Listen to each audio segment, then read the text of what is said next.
Bonjour à toutes et à tous. 1, 2, 3, ça déboîte. Une boîte, un contenu, une explication express, s'il vous plaît. Et aujourd'hui, on va parler de Into the Blue.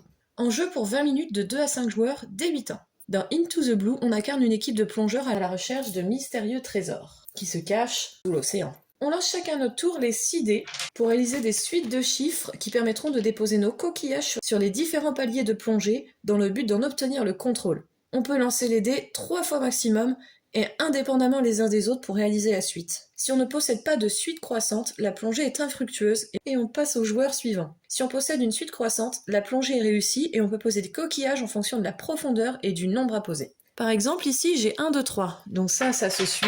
Il m'aurait fallu un 4 pour faire 4, 5 et le trésor, et faire une plongée parfaite. Je vais aller plonger au niveau 3. Je vais décider d'y mettre 3 de mes coquillages. Parce qu'en dehors de faire la plongée parfaite et de récupérer des points directement avec les trésors, on va plonger à différents niveaux, donc 1, 2, 3, 4 et 5. Et on peut mettre le nombre de coquillages que l'on veut, sauf que pour gagner les trésors, qui se trouvent principaux et secondaires ici, il faut réussir à avoir la majorité sur le palier où se trouve le trésor. Si par exemple ici j'ai posé mes 3 sur le trésor, si je suis la seule à avoir 3 coquillages ou avoir une majorité, je remporte le trésor principal, et les autres joueurs, le deuxième et le troisième, vont gagner les trésors secondaires. S'il y a une égalité sur le palier, comme par exemple ici 3, j'ai 3 violets, il a 3 bleus, on va aller sur le palier antérieur pour voir qui a la majorité de coquillages. Ici on voit que bleu n'a qu'un coquillage, et moi 2. C'est donc moi qui vais gagner le trésor principal, et lui gagnera un des trésors secondaires. Si on fait une plongée parfaite, on peut aussi rejouer immédiatement. Si j'avais eu mon 4 et que j'avais fait 1, 2, 3, 4, 5 et le coffre, j'aurais pu aller chercher un coffre, et ici par exemple le 5, mais ils sont de valeur 5, 6, 7 et 8.